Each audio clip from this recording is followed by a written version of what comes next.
In a small town in the middle of America, there lived a quiet, kind-hearted girl named Emily Carter.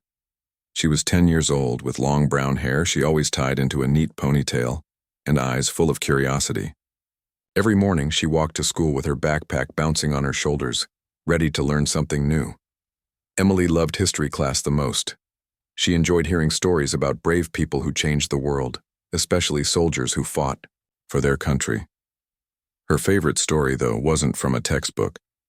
It was about her grandfather. Her grandpa, Walter Simmons, had passed away 2 years earlier, but Emily still remembered everything he told her.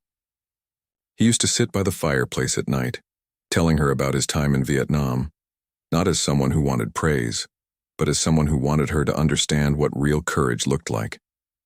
One day in class, Mrs. Langley, the 5th grade teacher, announced a special project. "Each of you will give a short presentation on a war hero," she said. "It can be someone famous or someone personal, maybe even a family member." The class buzzed with excitement. Some students talked about famous generals or Medal of Honor winners, while others mentioned uncles or cousins who served in the military. For Emily, this was the perfect chance to talk about her grandfather. She spent days preparing.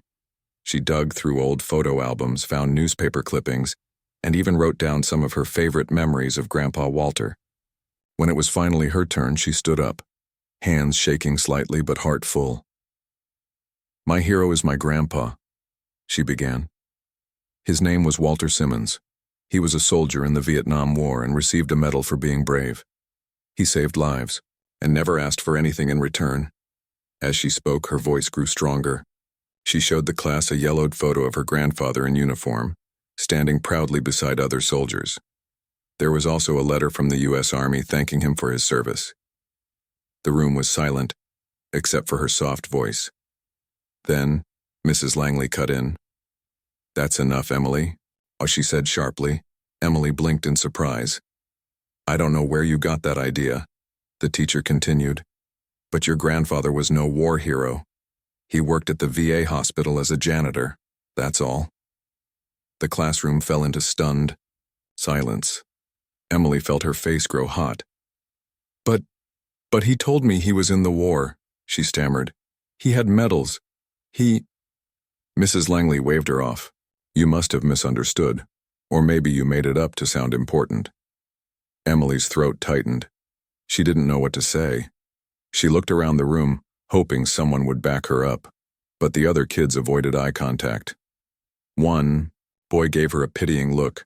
Another stared at his desk. "Please sit down," Mrs. Langley said coldly. With tears welling up in her eyes, Emily returned to her seat. She kept her head down, trying not to cry. But the embarrassment burned deep inside her chest. When the bell rang for lunch, the other students left quickly. Emily stayed behind, clutching her notebook tightly. "Why did you say that?" she asked quietly. Mrs. Langley sighed.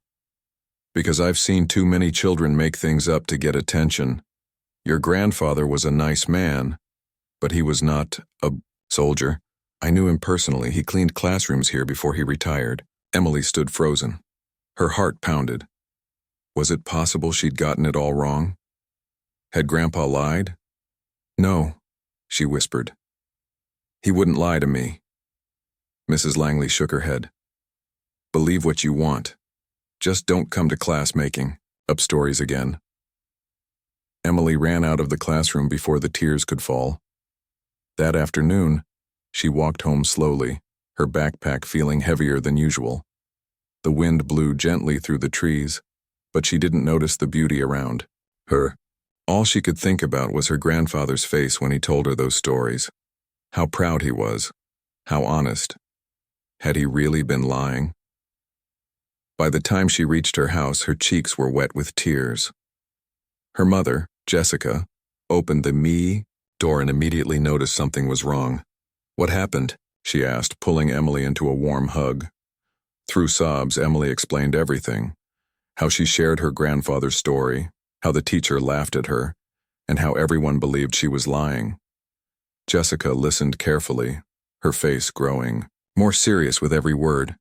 When Emily finished, she wiped her daughter's tears and held her close. She doesn't know the truth, Jessica whispered. But we do. That night, after tucking Emily into bed, Jessica sat at the kitchen table. She pulled out an old shoebox filled with memories, photos, letters, and a faded military medal wrapped in cloth. She picked up her phone and started typing an email. It was addressed to the school board, but first, she needed proof. Real. Proof that her father was exactly who Emily said he was. She remembered a name, Colonel James Harlow. Her father used to speak about him often. He had served with Walter in Vietnam and still visited once in a while before moving away. If anyone could help clear this misunderstanding, it was him. The next morning, Emily didn't want to go to school. She sat at the kitchen table pushing her cereal around with a spoon. Her eyes were still red from crying. "I don't want to go," she mumbled. "Everyone thinks I'm lying." Her mom, Jessica, sat beside her and gently placed a hand on her shoulder. "Sweetheart," she said softly, "you're not lying. You told the truth about Grandpa, and we're going to prove it." Emily looked up, confused. "How?" Jessica smiled. "I sent an email last night to someone who knew your grandpa better than most people. He might be able to help us show everyone the real story."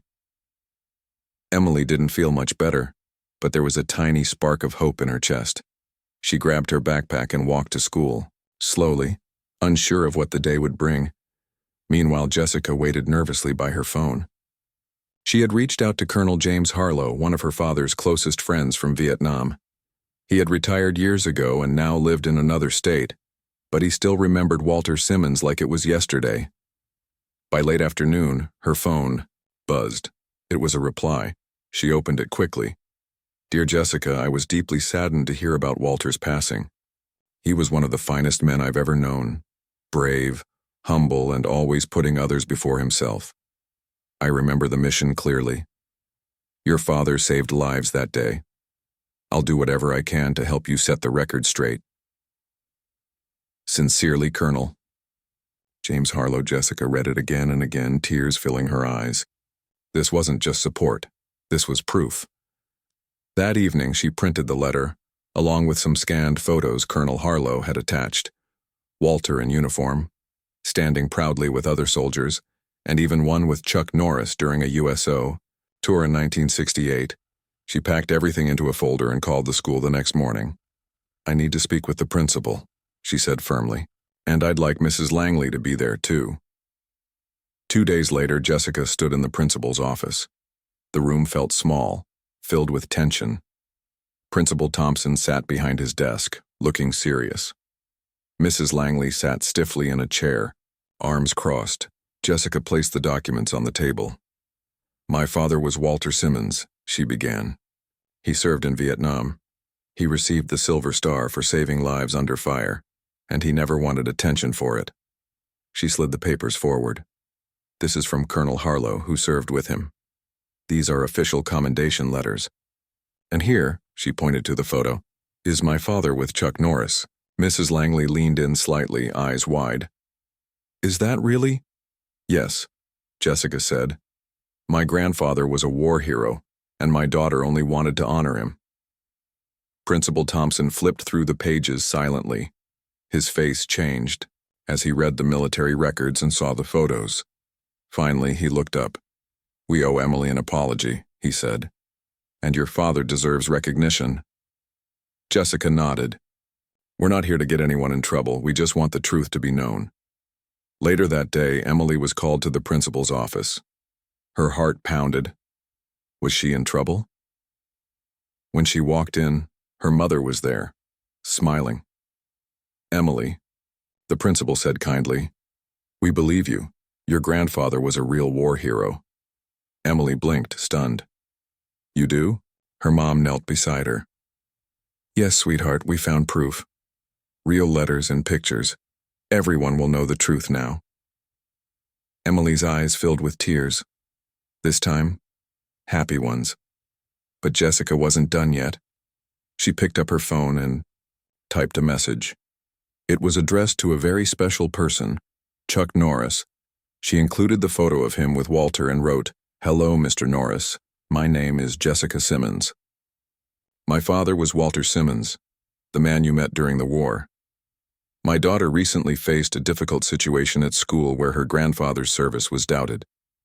We have proof of his bravery, including a photo of him with you. Would you consider helping us restore his honor? Thank you, Jessica. She hit send and waited. 3 days passed. Then on Friday morning, her phone rang. Unknown number. Heart pounding. Jessica answered. Hello? Hi, this is Chuck Norris. Jessica nearly dropped the phone. Mr. Norris, she gasped. Oh my goodness, I thank you for calling. Chuck chuckled politely. I got your message. I remember Walter very well. He was a good man, a true hero. Jessica wiped away tears. Yes, he was. My daughter loves hearing his stories. There was a pause on the line before Chuck spoke again. I'd like to help, he said. Let me come to the school. Let's make sure everyone knows the truth. Jessica could barely speak. That would mean the world to us. They made plans for him to visit the following week. When Jessica told Emily, the girl's face lit up like the sun. Chuck Norris is coming? She whispered. Yes, her mom said with a smile. Your grandpa's story is finally going to be heard. At school, rumors started flying. Something big was happening. The principal announced a special assembly for Monday morning. Students whispered excitedly. Emily sat quietly in class, clutching her notebook. She couldn't believe it. Soon, everyone would know the truth, and her grandfather's legacy, the one she had fought so hard to protect, would shine brighter than ever. On Monday morning, the school buzzed with excitement. No one knew exactly what the special assembly was about, but everyone had a guess. Some students thought it might be a magic show. Others believed it could be a famous athlete or even a movie star. Emily sat quietly in her classroom, clutching the notebook she had used to prepare her presentation on her grandfather. Her heart pounded like a drum. She knew something no one else did. Today, her grandfather's story would finally be told. Her mother had promised her that Chuck Norris would be there. But deep down, Emily still couldn't believe it was real. How could someone so famous know her grandpa? How could he care enough to come? The bell rang and students filed into the gymnasium. Parents had been invited too, and many were already seated, looking curious. The principal stood at the front beside a microphone, and Mrs. Langley was sitting stiffly in the back row, avoiding eye contact with everyone. Emily found a seat near the front, her hands shaking slightly. Then, the gym doors opened. Everyone turned. A tall man walked in, dressed in a sharp suit, his face calm and confident. He moved with quiet strength, and as soon as people recognized him, gasps filled the room. It was really him. Chuck Norris. Children whispered excitedly. Some even jumped up from their seats. A few parents smiled in surprise, while others simply stared in awe. He nodded politely as he made his way to the stage. The principal greeted him warmly before stepping aside. Chuck took the microphone and looked out at the crowd. I didn't come here because I'm famous, he said, his voice calm and steady. I came here because I knew a real hero named Walter Simmons, and today we remember him. The room grew silent. Emily felt tears prick her eyes. Chuck continued. Walter wasn't just a name on a medal. He wasn't just a soldier. He was a brave man who risked everything for others. I met him during the Vietnam War, and I'll never forget what he did. He paused, then shared a story that made everyone lean in closer. There was a mission, he said. One of the most dangerous I've ever seen. We were caught in enemy fire, and several of our men were injured. Most of us were pinned down, unable to move. But Walter didn't hesitate. He ran through bullets to pull 2 wounded soldiers to safety. He got shot himself, but he kept going. He saved lives that day. Gasps echoed softly through the gym. Some students looked stunned. Others held their breath, not wanting to miss a word. Chuck looked directly at Emily now. Your grandfather wasn't just a janitor, he said gently. He was a war hero, and he never asked for praise. He chose to live a quiet life, but that doesn't change what he did. Emily blinked away tears. Her chest felt warm, full of pride and love for her grandfather. She had always believed him. Now the whole world would too. Mrs. Langley stood up slowly. Her face was pale, her hands trembling slightly. I didn't know, she said, her voice barely above a whisper. I thought I was protecting the class from false stories. I never meant to hurt anyone. Chuck gave her a kind look. We all make mistakes, he said. But what matters is how we fix them. She nodded, clearly embarrassed. Then she turned to Emily. I'm sorry, she said sincerely. You were telling the truth. Your grandfather was a hero. Emily swallowed hard. It wasn't easy, but she stood up and walked forward. It's okay, she said softly. Thank you for listening. The entire gym erupted into applause. Even those who hadn't known Walter Simmons clapped loudly, touched by his story and the courage of a little girl who stood up for her family. Later that afternoon, the school announced something special. We are naming a new part of our school after Walter Simmons, Principal Thompson said. His bravery and humility will remind every student who walks these halls that heroes don't always wear capes. Sometimes they wear uniforms, and sometimes they carry brooms. There was more applause. Jessica hugged Emily tightly. You did this, she whispered. You reminded everyone of Grandpa's legacy. Emily smiled, wiping her tears. That evening, Chuck Norris spoke to local reporters outside the school. This wasn't about me, he said. This was about honoring a man who served silently. People like Walter are the reason we have freedom today. We must teach our children to respect and remember them. The story quickly went viral online. News channels picked it up and thousands of people commented on social media. Some wrote messages to Emily. You're amazing for standing up for your grandpa. Real heroes don't always get the spotlight. Thank you for shining it on yours. Others shared their own stories of loved ones who had served in the military, inspired by Emily's courage. At school the next day, students treated Emily differently, not with pity anymore, but with admiration. You were so brave, one girl said. My dad served in the army, another boy added. Can I tell my story too? Teachers started planning lessons about real-life heroes, encouraging students to share stories from their families. And in the corner of the hallway, a new bulletin board appeared. It read, Meet our heroes. Underneath were photos of veterans, parents, grandparents, uncles, and friends, sent in by students and teachers alike. Emily placed a photo of her grandfather right in the center. The days passed, but the impact of that assembly stayed with everyone. Emily felt stronger than ever. She had learned that speaking the truth, even when it was hard, could change the world. And though her grandfather was gone, his story lived on. Not just in her heart, but in the hearts of everyone who heard it. Because heroes may fade from memory, but when someone stands up for them, their light shines brighter than ever. The days after the assembly were full of change. The school felt different, quieter but also warmer. Students talked more about their families, about people they loved who had served in the military or worked hard to make a difference. Teachers started planning lessons that included real-life heroes instead of just textbook stories. But for Emily, the biggest change was inside her. She no longer felt ashamed or unsure. She walked through the halls with her head held high, not because she wanted attention, but because she knew the truth. And now, so did everyone else. One afternoon, Mrs. Langley called her to her desk after class.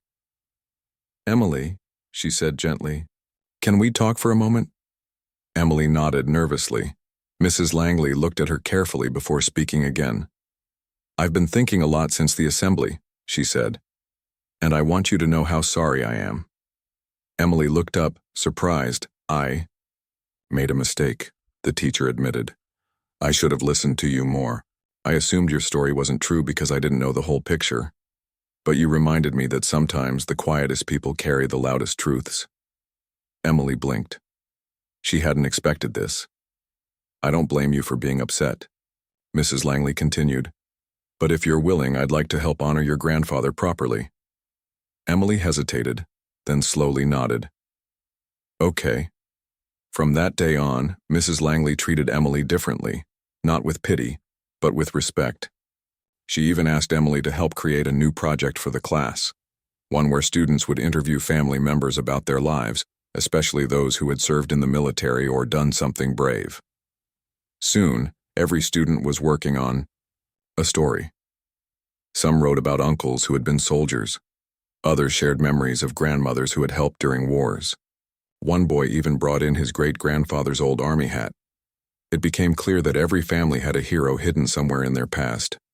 At home, Emily's mother, Jessica, noticed the change in her daughter too. "You seem lighter," she said one evening as they sat on the couch together. Emily smiled. "I feel lighter." Jessica hugged her close. "Your grandpa would be so proud of you." Emily leaned into her mom's shoulder. "Do you think he knows what happened?" Jessica kissed the top of her head. "I think he always knew, but now the world does too." A few weeks later, the school hosted another event. This time it was a special ceremony. In front of the entire town, a small part of the school building was officially named the Walter Simmons Wing. A plaque was placed near the entrance, reading, "In honor of Walter Simmons, soldier, hero, gentleman." Students, teachers, parents, and even local veterans came to see it. There were speeches, a moment of silence, and a small display of photos and medals from Walter's life. Emily stood beside the plaque, holding her grandfather's old Silver Star medal in her hands. She remembered the way he used to smile when he told her stories. She remembered the warmth in his voice, the strength in his words. Now everyone could see him the way she always had. After the ceremony, Principal Thompson announced another surprise. "We're starting a new tradition," he said. "Every year on Veterans Day, our school will hold a special program to honor all those who have served. Not just soldiers, but nurses, doctors, volunteers, and everyday people who made a difference." There was loud applause. Parents clapped. Teachers smiled, and Emily beamed with pride. This was bigger than her grandfather. It was about remembering everyone who had given something for others. As time passed, the story of Emily and her grandfather continued to spread. Local. Newspapers wrote about it. A television station featured them in a short documentary. People from other towns reached out, sharing their own stories of loved ones whose sacrifices had gone unnoticed. Emily received letters from students across the country. "Thank you for showing that heroes are everywhere. My grandpa was a soldier too, but nobody ever asked him about it. Now I'm going to. You made me proud to learn about my family." She read each one carefully, saving them in a box under her bed. One letter came from Chuck Norris himself. He had written just a few lines, but they meant the world to her. "Dear Emily, you taught me something important. That bravery isn't only found on battlefields. Sometimes it's found in a classroom, in a child who speaks the truth. Never stop standing up for what's right. With love and respect, Chuck Norris." Emily kept that letter in her notebook, right next to her original presentation about Grandpa, Walter. That spring, the school planted a tree in honor of Walter Simmons. It stood tall near the school entrance with a small sign at its base, "In memory of those who serve silently." Every morning students passed by it on their way to class. Some touched the bark.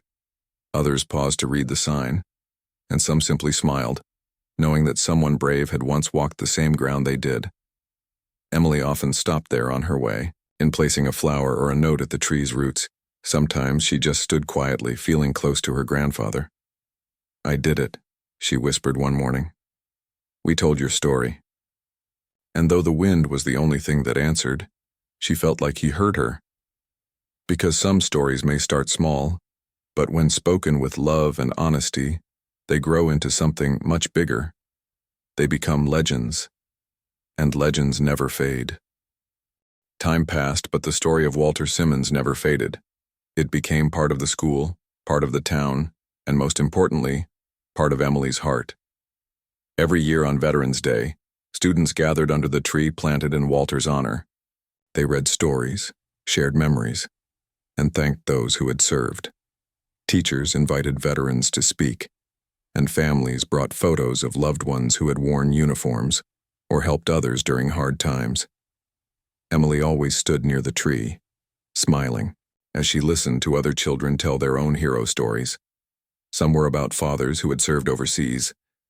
Some were about mothers who had worked through wars to help the sick. And some were about people no one had ever heard of before. But now everyone would. It reminded Emily that heroes weren't just in books or movies.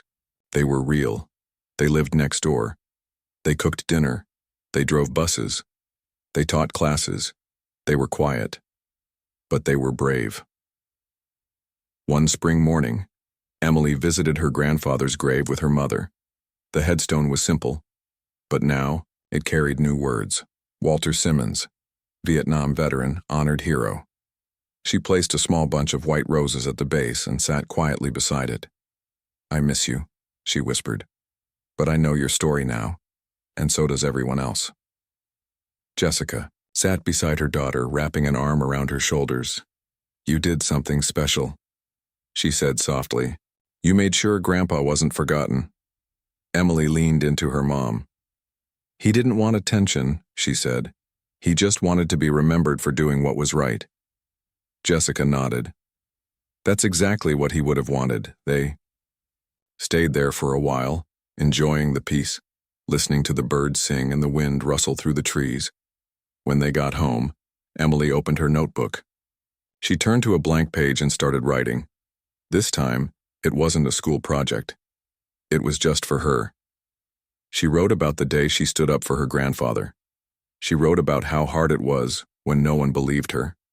And she wrote about how everything changed when the truth came out. She even drew a picture of Chuck Norris standing beside her grandfather's tree. When she finished, she closed the notebook gently. This was her story now. Back at school, the new display board called "Meet Our Heroes" continued to grow. Photos kept coming in. Some showed young soldiers smiling before they left for war. Others showed nurses, teachers, firefighters, and volunteers. Each photo had a short note explaining why that person mattered. Mrs. Langley had taken charge of the board, making sure every student felt proud to share their family stories. One day she asked Emily if she'd like to help with a new idea. "We're thinking of creating a small museum corner," she explained. "We'll put in real items, medals, letters, hats, anything that helps us remember our heroes." Emily's eyes lit up. "Can I bring my grandpa's things?" Mrs. Langley smiled. "I was hoping you would." So Emily brought in her grandfather's old Army jacket, his medal, and the letter from the U.S. Army thanking him for his service. She also brought the photo of him with Chuck Norris. It was placed right in the center of the display. Students came by every day to look at it. Some asked questions. Others just stared in silence, touched by the bravery of someone they had never met. Emily often stood nearby, ready to tell his story. Because now, telling that story was a gift, not a burden. As the years went by, more schools began following the same idea. After hearing about what happened in Emily's town, other principals and teachers reached out. They asked for ideas. They asked for permission to share the story. And slowly, the tradition spread. Schools across the country started holding their own hero days. They created memory boards. They planted trees. They honored quiet heroes who had gone unnoticed for too long. And all of it started with one little girl who refused to let go of the truth. One afternoon, Emily received a surprise package in the mail. It was from Chuck Norris. Inside was a signed photo of him, standing beside the tree planted in her grandfather's honor. On the back, he had written, "To Emily, heroes don't ask to be remembered, but when someone remembers them with love, it makes all the difference. Keep telling the truth. Keep honoring your grandfather. You are a hero too. With respect, Chuck Norris." Emily held the photo tightly, tears filling her eyes. She looked at it for a long time before placing it in her notebook beside the rest of her memories. Years later, when Emily grew older and entered high school, she joined the History Club. She helped organize events for Veterans Day and led discussions about real-life heroes. Teachers noticed how passionate she was, Students looked up to her, and every time someone needed help sharing their story, she was the first to offer support. She never forgot where she came from. She never stopped believing in the power of truth, and she never stopped loving her grandfather. Because even though he was gone, his legacy lived on, not just in her heart, but in the hearts of everyone who had heard his story, and sometimes that's the greatest honor of all.